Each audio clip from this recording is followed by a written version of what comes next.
Trump Davos में थे और उन्होंने यहां से अपना संबोधन दिया। ट्रंप ने यूरोप के देशों को फिर आग दिखाई। ट्रंप ने ग्रीनलैंड पर अपना पक्ष रखते हुए कहा कि वो सिर्फ एक बर्फ का टुकड़ा मांग रहे हैं।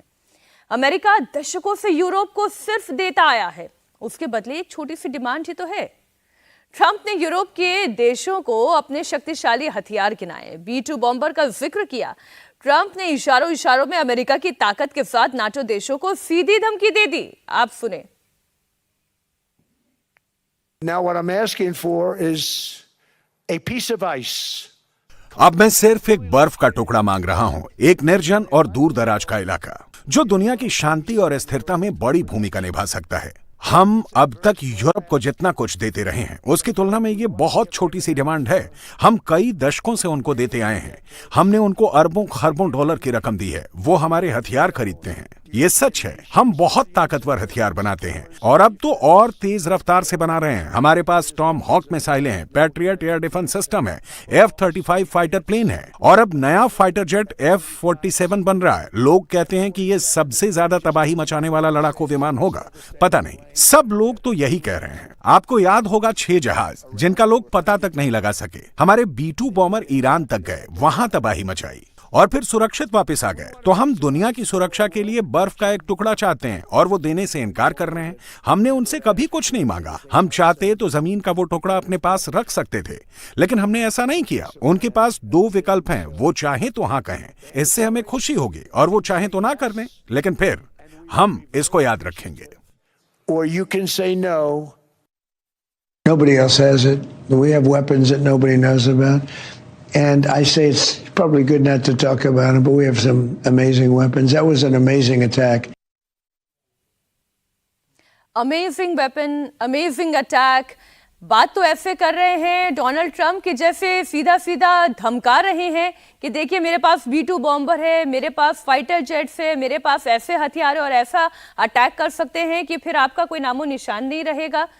और अवधेश जी, ये मांग तो ऐसे रहे जैसे कि फ्रिज में रखा हुआ बर्फ का टुकड़ा है कि कोई निकाल के आपके ग्लास में डाल दे। बहुत डरावना है ये बिल्कुल डर लगता है कि उपनिवेशवाद और साम्राज्यवाद का इस ढंग से, मतलब मजाकिया लहजे में कहा जाए। हम लोगों ने गांव में और समाज में, बिहार में दादाओं को देखा है, अरे दादा अभी घर छोड़ दो ना, मात्र तो 1 एकड़ तो है, वही हमको चाहिए, आपको कहीं दे देते हैं, बस जाना। वो जैसे कहते थे वैसे ही ये दुनिया के बारे में बोल रहे हैं कि एक बर्फ का टुकड़ा चाहिए। जैसे ग्रीनलैंड। देखो, मैं एक ऐसा व्यक्ति हूं कि मैं ग्रीनलैंड का यूरोप का पार्ट नहीं मानता हूं। कायदे से उत्तरी अमेरिका का भाग है वो, अगर देखा जाए, उसकी पूरा क्षेत्रफल देखा जाए तो मैं उस हूं। लेकिन जिस भयावह तरीके से ये बात कर रहे हैं और वहां जाके केवल हथियार बेचने के आदमी बात कर रहा है। आप सोचो, दुनिया में मतलब आर्म्स के व्यापार को लेके कितनी बातें हुई है, उसके लिए कितने यूनाइटेड नेशन के आए हैं, कितने समझौते हुए हैं कि आर्म्स व्यापार पर कैसे रोका जाए, क्योंकि यह दुनिया को विनाश की ओर ले जाएगा। और ये आदमी पूरे भाषण में, आप देखो, वहां ये नहीं करा कि हमने ये दवाइयां बनाई है, हमसे खरीद लीजिए, हमने सस्ते कपड़े बनाए हैं, खरीद लीजिए, हमारे अनाज सस्ते हैं, ले ले दुनिया। ये कह रहा है कि हमारे ऐसे हथियार हैं जो दुनिया में सबसे विनाशकारी हैं। माने एक विनाश का देवता जो है, वो अपने आप को, जो हम लोग गुनाहों का देवता एक फिल्म देखते थे, अब दुनिया में एक विनाश का देवता के रूप में अमेरिका को डोनाल्ड ट्रंप पेश कर रहे हैं। ये कैसी दुनिया हो गई है? क्या इसके आधार पर वर्ल्ड ऑर्डर बनेगा? अरे वो तो कह रहे हैं कि यूरोप मेरी सरकार से सीखे। यूरोप के तो बहुत से यूरोप को सीखना चाहिए कि यूरोप इसी दिशा में चला है। यूरोप खुद अपराधी है, यूरोप महापापी है। यूरोप ने अपनी व्यवस्था में अमेरिका को नेता माना है, यही काम करते रहे हैं सब। ये वैसे ही है, मैं इस बात को खत्म कर रहा हूं। जैसे अंग्रेजों को जब कहा जाता था कि आप भारत पर फलानी जगह क्यों राज करते हो, नहीं नहीं, हम तो, वो तो असभ्य है ना, उनको सिविलाइज करने हम गए हुए हैं। ये तो हमारे व्हाइट मैंस पर बर्डन है। थ्योरी दिया था व्हाइट मैंस बर्डन, कि उसके कारण हम उन पर शासन कर रहे हैं, ये नहीं कि हम उनको गुलाम बनाए हुए। तो वही बात है, यूरोप को तो ये ठीक कर रहे हैं। हालांकि मैंने सुना है कि इनकी अब जो नाटो के जो सेक्रेटरी है, महासचिव है, उनसे बातचीत हो गई है। उन्होंने कहा कि उनकी समझ आ गई है। मेलेनिया जो इटली की प्रधानमंत्री है, उन्होंने कहा कि ये गलतफहमी थी, अब खत्म हो गई है। हाँ? और अमेरिका पर कोई हमला, जो डोनाल्ड ट्रंप के बात करने का तरीका है, उनके बात करने के तरीके से ये लगता है कि पूरी दुनिया को उनका शुक्रगुजार होना चाहिए कि इस धरती पर डोनाल्ड ट्रंप जैसा व्यक्ति अवतरित हुआ है। इस समय कनाडा और अमेरिका के रिश्ते सबसे खराब दौर में गुजर रहे हैं।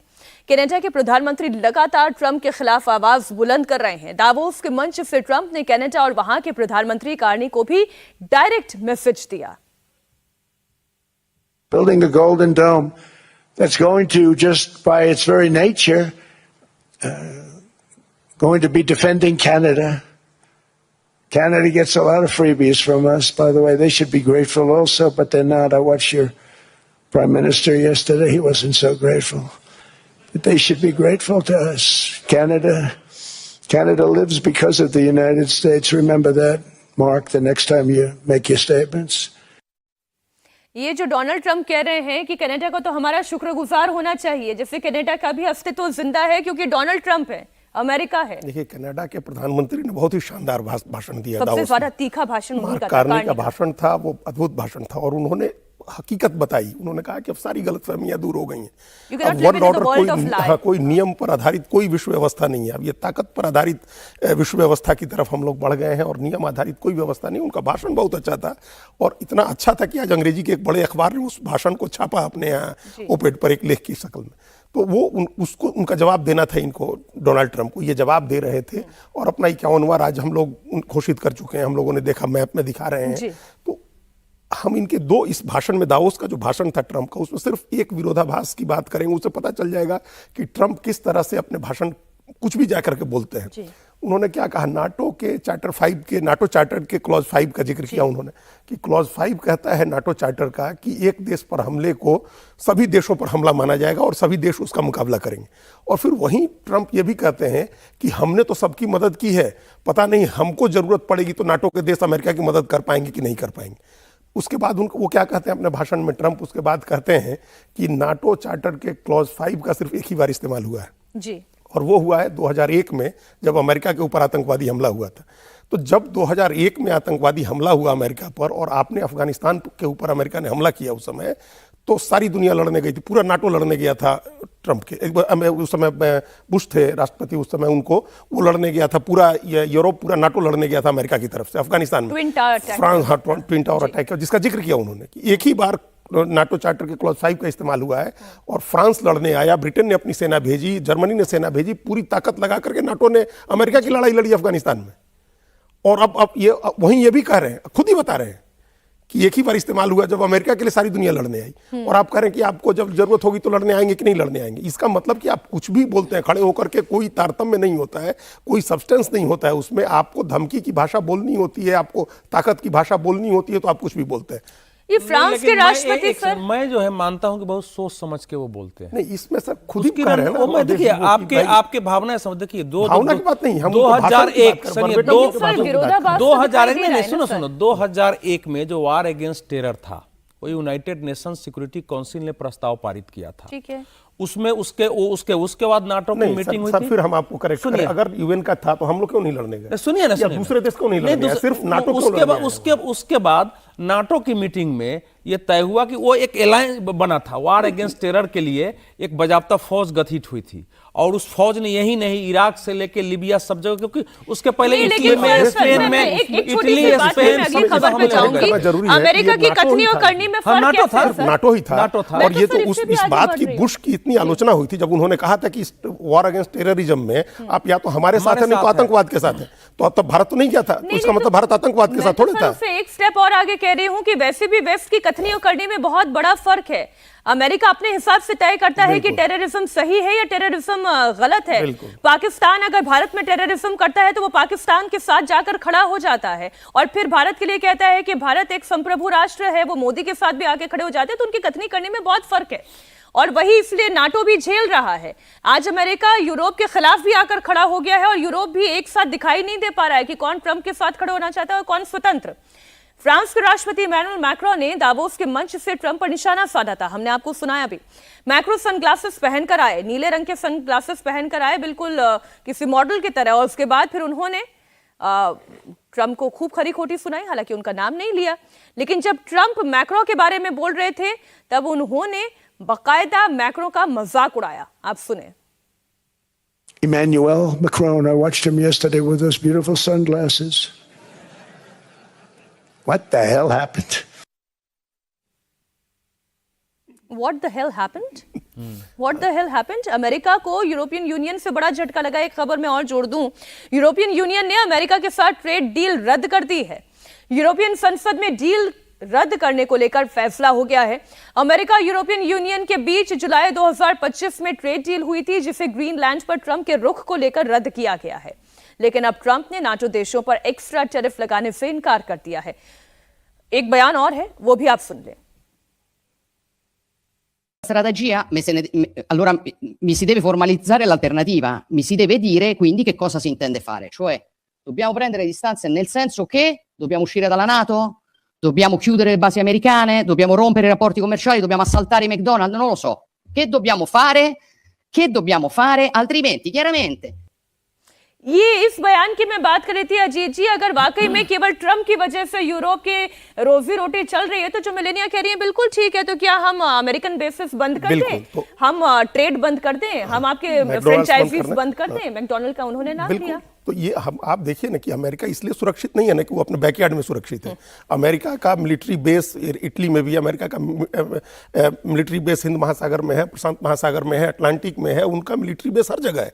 उन देश में 80 कंट्रीज में दुनिया भर में उन्होंने अपने मिलिट्री बेस बना रखे हैं। तो वो सुरक्षित नहीं हो जाएंगे सिर्फ आप अपने बैकयार्ड में नॉर्थ और साउथ अमेरिका में रह के। अगर बेसेज बंद कर दें यूरोप के देश की, आपके मिलिट्री बेसेज बंद हो गए, आप कहाँ से फिर पहुंचेंगे? चाइना और रूस पहुंचना होगा तो बेसेज बंद हो जाए। ट्रेड अब जो डील्स हुए हैं उस पर रोक लगा दी है यूरोपीय यूनियन ने। अभी टैरिफ आपके बिजनेस को का जो एम्पायर है, जो बिजनेस का एम्पायर है आपका, आपकी टेक कंपनियां हैं, आपकी फाइनेंशियल कंपनियां हैं, आपकी ये फूड कंपनियां, फ्रेंचाइजीज हैं, अगर दुनिया के देश इनको बंद करने लगे तो अमेरिका तो व्यापारी देश है, फिर ये लोग तो अब चढ़ जाएंगे इनके ऊपर कि आप देखो। लेकिन ट्रंप को ये बात समझ में आ रही है, इसलिए वो टैरिफ नहीं लगा रहे हैं। यूरोप का, मेलेनिया का पूरा भाषण भी है।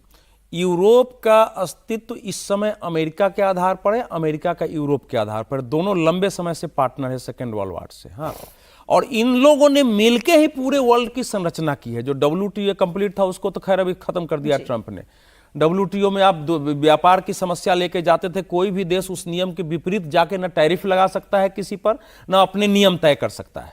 ये सब यूरोपीय देशों ने ज्यादा अगुवाई की अमेरिका से ज्यादा, बल्कि अमेरिका को प्रॉब्लम होने लगी थी कि WTO से। ये सब इन्हीं लोगों का बनाया हुआ है। और ये लोग सच है इस समय कि यूरोप ने अपने को अमेरिका पर निर्भर रह के उस रूप में मिलिटरली पावरफुल नहीं बनाया। ब्रिटेन के पास 50,000 की केवल सेना है, वो क्या करेंगे? इटली के पास मुश्किल से सेना होगी तो 1 लाख की, क्या करेंगे वो? 1.25 लाख की सेना है फ्रांस के पास, क्या करेंगे वो? और जर्मनी की तो पूरी सुरक्षा की जिम्मेवारी अमेरिका की थी। जर्मनी को तो लंबे समय तक सेना ही नहीं बनाने दिया गया। यूरोपीय देशों ने मिलकर कहा कि ये दुश्मन देश है, और यूनाइटेड नेशन में उसको एनिमी राष्ट्र का दर्जा था, उसको और हमारे जापान को। तो क्या है कि ये संरचना बनाए हैं, ये सब अपने अपने अपराध की सजा भुगतेंगे। ये बहुत ही, लेकिन दिक्कत यह है कि ऐसे समय इनके बीच तनाव हो रहा है जब दुनिया में चीन जैसा एक साम्राज्यवादी देश खड़ा हो गया है, जो व्यापारिक और सैनिक साम्राज्य, जिसके लिए दुनिया की शांति से कोई लेना देना नहीं है उसको। एक रूस अलग अलग अपने अस्तित्व से, दोनों न्यूक्लियर पावर है। ग्रीनलैंड को लेकर लेकिन सर ये खबर बड़ी इंटरेस्टिंग है, ये पुतिन से ही जुड़ी हुई है। ग्रीनलैंड पर ट्रंप के कब्जे को लेकर पुतिन जो है वो ये कह रहे हैं कि हमें ग्रीनलैंड से कोई लेना देना नहीं है। दावोस में ट्रंप ने कहा ना कि ग्रीनलैंड तो बस एक बर्फ का टुकड़ा है, नेशनल और वर्ल्ड सिक्योरिटी के लिए उन्हें चाहिए। ट्रंप ने कहा कि अमेरिका ग्रीनलैंड पर कब्जा सेना उतारे बिना भी कर सकता है। ट्रंप ने कहा कि नाटो को ग्रीनलैंड को अमेरिका को सौंपने का काम कर देना चाहिए। लेकिन इसमें इंटरेस्टिंग बात वो है जो पुतिन कह रहे हैं। पुतिन ये कह रहे हैं कि भाई हमने भी तो अलास्का को बेचा, हमने बड़े दाम में बेच दिया, और वही काम जो है वो डोनाल्ड ट्रंप भी कर सकते हैं, और ये बिल्कुल वो कर सकते हैं। ये जो पुतिन का अमेरिका के साथ खड़ा होना है और एक अलास्का का जो है एग्जाम्पल देते हुए कहना है, वो बड़ा इंटरेस्टिंग है। लेकिन आप पहले डोनाल्ड ट्रंप की बात सुन लें। Which is a large piece of ice in the middle of the ocean where if there is a war, much of the action will take place on that piece of ice. Think of it. Those missiles would be flying right over the center of that piece of ice. All we want from Denmark for national and international security and to keep our very energetic and dangerous potential enemies at bay is this land on which we're going to build the greatest golden dome ever built. ये दोनों बातें अजीत जी। पहली बात तो ये, तो जो वो ग्रीनलैंड को लेकर कह रहे हैं कि या तो दे दो, नहीं तो B-2 बॉम्बर है, और अगर नहीं तो हमारे पास एक फ्रेमवर्क और तैयार है, हम उसके तहत डील कर सकते हैं। अब वो काफी माइल्ड हो गई है उनकी भाषा। जो उन्होंने कहा ना कि आप दे देंगे तो हम शुक्रगुजार होंगे, अगर आप ना कहते हैं तो हम इसको याद रखेंगे। तो ये एक बात हुई कि हम नाराज हो जाएंगे और नाराज होकर के हम आपका बहुत कुछ नुकसान कर सकते हैं। लेकिन ये जो अभी मार्क रूट की जो बात आई ना, जो नाटो के पर-हेड हैं, उनको मार्क रूट से उनकी बात हुई है और उन्होंने दोनों के बीच ये बात हुई है कि भाई इसको हम, उसके बाद ही ट्रंप ने हमले वाला प्लान वापस लिया। उन्होंने कहा कि हम हमला नहीं करेंगे, जो टैरिफ था, नहीं हमले का भी उन्होंने कहा कि हम हमला करके जोर जबरदस्ती सैन्य कार्रवाई से नहीं हासिल करेंगे। हम, उन्होंने ये रोक दिया कि हम सैन्य कार्रवाई से ग्रीनलैंड को हासिल नहीं करेंगे। इसका मतलब, और उन्होंने साथ ही ये कहा कि तत्काल बातचीत शुरू होनी चाहिए। तो तत्काल बातचीत शुरू करके ये एक सेंस, एक गुड सेंस के प्रीवेल करने की बात है कि आप गुड सेंस में आइए, आप बात करिए नाटो के लोगों के साथ, आप ये समझाइए, छोड़िए सर, सेंस में आइए, सेंस में आइए, छोड़िए गुड सेंस, ठीक है, सेंस में आइए और समझाइए कि भाई ये पूरे ग्लोबल, आप तुम्हारी सिक्योरिटी के लिए भी जरूरी है कि वहां अमेरिका, रूस और चीन की गतिविधियां कम हो ग्रीनलैंड पर, अमेरिका को अपना एक बेस बनाने की वहां परमिशन हो, अमेरिका का वो, ये आप इस बात को समझा करके भी कर सकते हैं, बिना लड़े भी कर सकते हैं। ये सेंस अगर प्रिवेल करे तो ये अच्छी बात है। नहीं, मुझे तो लेकिन जो पुतिन समर्थन दोनों दे बात रहे बोल हैं रहा हूँ, ये तो ट्रम्प की रणनीति हुआ होगा कि भाई ऐसे बयान आप मत दीजिए, थोड़ा हम डील करने की कोशिश कर रहे हैं। वो फिर बोलेंगे ग्रीनलैंड ट्रम्प को चाहिए, और मैं कह रहा हूं ग्रीनलैंड वो लेके रहेंगे। ग्रीनलैंड डेनमार्क का पार्ट नहीं है, ये भी ऐसा है। वो कायदे से, मैं फिर बोल रहा हूं, ज्योग्राफिकली वो अमेरिका का भाग है या स्वतंत्र रहना चाहिए उसको। दो ही स्थिति है। देखो, ये जो पुतिन बोल रहे हैं इसमें कोई समस्या नहीं है, क्योंकि हम लोग अपने नेशन स्टेट की, ये आइडियोलॉजी है, हम लोग अपने अनुसार मानते हैं कि राष्ट्र के प्रति हमारी क्या है, भारत माता है, मातृभूमि पृथिव्याम पुत्रोहम, वो भाव वहां नहीं है। वहां नेशन स्टेट जो है ज्यादातर ज्योग्राफिकल एक्सप्रेशन है, एक भौगोलिक चीजें हैं जो समझौते के तहत ज्यादातर प्राप्त हुए। उनके यहां नेशन स्टेट की कल्पना 16वीं शताब्दी के बाद आई है। यही तो बात है कि हमको लाते हैं कि नेशन ऐसे मानो, तो उनको एक आध क्षेत्र दे के दूसरा क्षेत्र ले लेने में समस्या नहीं है। हमारे यहां जब पंडित नेहरू 1962 के बाद संसद में भाषण दे रहे थे लोकसभा में, और कहा कि क्या है लद्दाख में, और उसमें क्या है, ये रेगिस्तान और फलाना है, तो उसमें एक महावीर त्यागी थे, महावीर त्यागी ने कहा नेहरू, और उन्होंने अपना टोपी उतारा और उसमें उनका बाल था नहीं, बोले क्या इसको काट के हटा दें। हाँ, और सब लोग चुप हो गया। बिल्कुल ठीक। तो ये जो भाव है ना, ये भारतीय उपमहाद्वीप में, इसलिए वो जो ट्रम्प बोल रहे हैं कि भाई ठीक है अपना क्षेत्र दे दिया, दूसरा ले लो, उनके लिए वो मिट्टी का टुकड़ा है नेशन। लेकिन चूंकि धीरे धीरे वो लड़ाई से, इटली वगैरह हमने पहले ही कहा, ट्रम्प के लिए भारत क्या है वो खबर आपको बता देते हैं। ट्रम्प रोज नए टैरिफ बम फोड़ते रहते हैं। भारत के खिलाफ भी उन्होंने टैरिफ लगाया भी है और नए नए टैरिफ की धमकी भी दी है। लेकिन ट्रम्प को यह पता है कि भारत झुकने वाला नहीं है, नरेंद्र मोदी उनके सामने झुकेंगे नहीं। इसलिए जब भी ट्रम्प से मोदी को लेकर कोई भी सवाल पत्रकार पूछते हैं, ट्रम्प बड़े नर्म नजर आते हैं। दावोस में जब भारत अमेरिका के बीच ट्रेड डील को लेकर सवाल हुआ तो ट्रम्प ने कहा कि मोदी को लेकर मेरे मन में बहुत सम्मान है, मोदी बेहतरीन शख्स है, मेरे दोस्त है, भारत अमेरिका के बीच शानदार ट्रेड डील होगी। अभी तक खटाई में चली गई थी, अब आप ये सुनिए, ये लाइन जो है इंपॉर्टेंट है, भारत और अमेरिका के बीच में शानदार ट्रेड डील होगी। यानी ट्रम्प को यह साफ पता है कि मोदी का इंडिया उनकी धमकियों के सामने झुकने वाला नहीं है। यूरोपियन यूनियन ट्रम्प की नीतियों के चलते अमेरिका से दूर और भारत के करीब होता जा रहा है। यूरोपियन यूनियन और उसके फॉरेन अफेयर्स और सिक्योरिटी पॉलिसी के प्रतिनिधि ने यूरोपियन यूनियन की संसद में भारत के साथ ट्रेड डील को लेकर बड़ा बयान दिया। इसे सुनकर ट्रम्प के होश जरूर उड़ने वाले होंगे। In a few days, the European Union and India will meet in New Delhi for the 16th EU-India Summit. This is a pivotal moment for our bilateral relationship. India are moving closer together at the time when the rules-based international order is under unprecedented pressure through wars, coercion and economic fragmentation. To conclude negotiations on the EU-India Free Trade Agreement. This deal will open markets, remove barriers and strengthen critical supply chains in clean technologies, pharmaceuticals and semiconductors. आप समझ रहे हैं free trade की बात हो रही है, ये यूरोपियन यूनियन की प्रतिनिधि कह रही हैं। कल ही एक बयान और आया था जी उसमें उर्सुला जो हैं, जो यूरोपियन यूनियन कमिश्नर हैं, उन्होंने भी ये कहा था कि भारत के दौरे पर वो जल्द आने वाली हैं और बहुत बड़ा trade deal, mother of all deals होने जा रहे हैं। भारत और यूरोपीय यूनियन का डील जो है वो मदर ऑफ ऑल डील्स इसलिए तो नहीं ट्रम्प ये कह रहे हैं कि ट्रम्प को इस बात का एहसास हो गया है, भारत के साथ ट्रेड डील होने वाली है। उन्होंने अब टैरिफ लगाए हुए, जुलाई से टैरिफ लगाया हुआ है उन्होंने, उस टैरिफ लगाने का क्या नतीजा हुआ? चीन का भी कारोबार बढ़ गया है और भारत का भी कारोबार बढ़ा है। भारत का भी जो फॉरेन ट्रेड है वो कम नहीं हुआ उस लगाने से, हमारा ट्रेड भी बढ़ ही रहा है।